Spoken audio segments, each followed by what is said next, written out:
Your clients want to know what Medicare Part B is going to cost in 2026.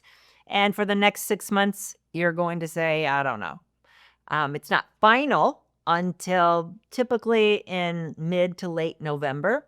But once AEP starts and you're in face-to-face with so many of your clients, you can tell them what the trustees are projecting. The Medicare Trustees Report came out, and they project, I don't like this, an increase of Medicare Part B, the standard premium, from $185 to $206.50. It's a $21.50 increase. Yes, that is going to be hard to stomach. So a lot of people say, well, it's going up, but are we getting a large cost of living increase adjustment on our Social Security? They're like, will that offset it? No. How much we get on Social Security is based off of a calculation based off of inflation from July, August, September of this year. So we won't know it until October. They look at a certain bucket of goods from last year, July, August, September. So we'll know soon what that is going to be. So the cost of living adjustment, which we call a Social Security COLA, is not going to keep pace with inflation. It never does, but it really is not going to for 2026. How about the Part B deductible increase? Again, this is a projected number from the Medicare Trustees Report. It's not final yet, but it's generally, going to be what it's going to be.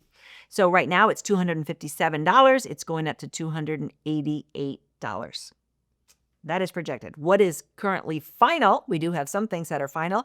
We know that the Medicare Part D standard average national premium, I think they call it A and B, average national, whatever they call it, is final, because that's based on all of the insurance companies having their bids due in June, and it's currently $36.78. That is going up to $38.99. Now, it doesn't seem like a big jump, about $2,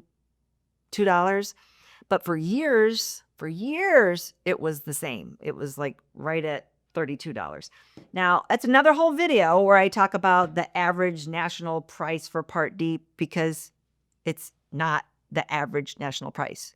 What you and me, insurance agents, would think of as the average national price is the average of all people on Part D, what they're paying for their Part D drug plan. And that is not this number. This is a different type of number that the insurance companies and CMS uses to figure out their rebates and all their stuff they do on their side. So you will need to use this number only for one reason. I put up two fingers. For one reason, and that is if you're trying to help your clients calculate their late Part D penalty, it is based off of that number. It's, like I said, it's misleading because it's not the average. We all know the vast majority of Part D plans I sold last year were $0 to $10. And I figure I'm probably similar to all the rest of you. So if you ever wonder where that discrepancy is, there's different numbers that we use with our clients than the insurance companies use with the government. Okay, let's talk about the Part D deductible increase, which again is already final for next year. Current Part D deductible, the maximum any plan can charge, is $590. That goes up to $615. So that's done. We know the maximum anybody can spend on their drugs this year is $2,000. It is going up to $2,100. The real secret increases are the increases on the actual drugs. And that the top drugs always go up much faster than the rate of inflation. So that's another whole video on what the drugs will look like for next year. We do have the news that's already in that the government is going to continue the demonstration project, which allowed the drug companies to keep the drug prices low. They get a subsidy. I don't know, it's about $140 a month, something like that. As long as they'll get that subsidy again for this year, which means we don't have explosive Part D prices, as long as they agreed not to raise their premium much over last year. So almost all of the drug companies, all of the Part D insurance companies participate in the demonstration to get that subsidy. So I keep warning people. When the last administration passed that, it was a 3-year demonstration project. Demonstration projects are their own sort of voodoo. Very controversial. But it's 3 years. So 2026 will be year 2, which means that it will expire and a demonstration project could become permanent. I don't see that they would do that. Again, 2027 is when it would be the last year, and then boom, then they're looking at an election. Nobody likes the big price increases to explode on the eve of an election. So who knows what they're going to do with that. All your clients care to know is that they can expect to have similarly low Part D premiums and maximum out of pocket and the deductible, $615 for 2026. So you can start talking about that right now with your clients that are aging in here mid-year. And as you get ready to talk to all your clients for AEP, if you're doing your social media outreach, your newsletters, to tell them what we know that is projected and what we know that is final. Now, if you're in the Med Sup market, you know that we have had tremendously high rate increases this year.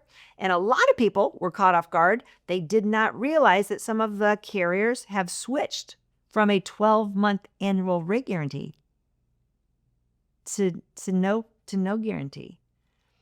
Some of the largest carriers. Now, Allstate's no longer taking business, so I'll name them by name. I'm not going to name anybody else by name.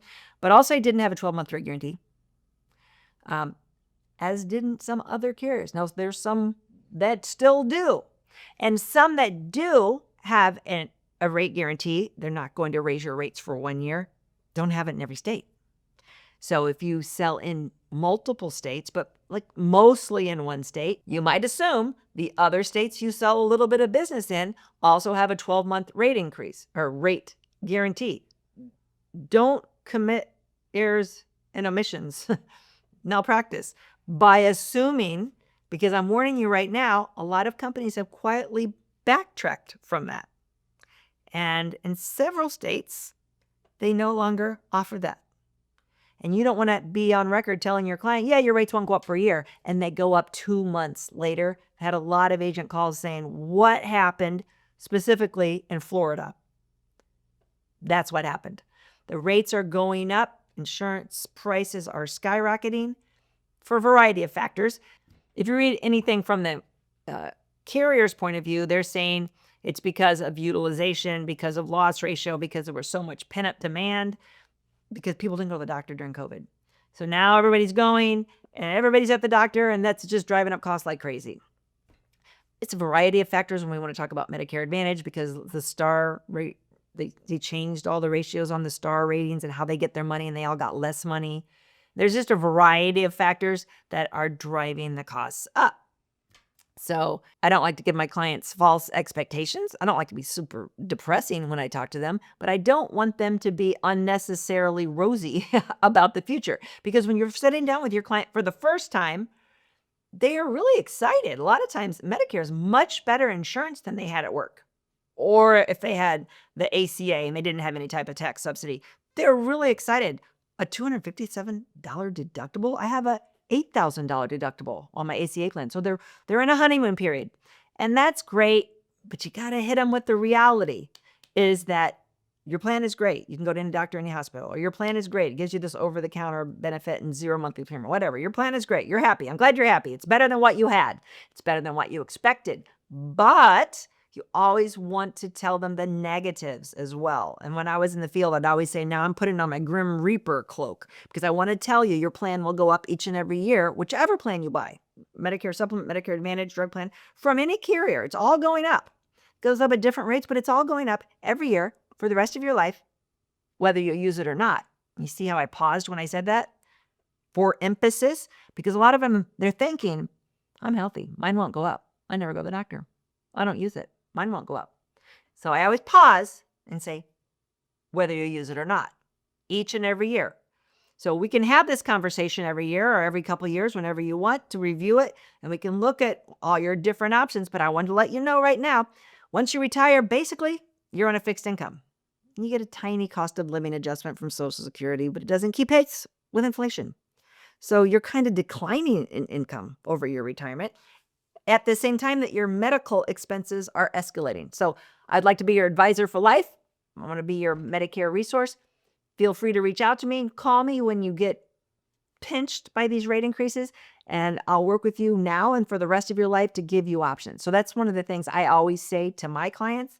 Tell them the good, the bad, and the ugly. If you learned something today, please give us a follow. Rebecca couldn't be here. She's on vacation this week with her family. But I appreciate you watching. If you have any questions, ask us in the comments below.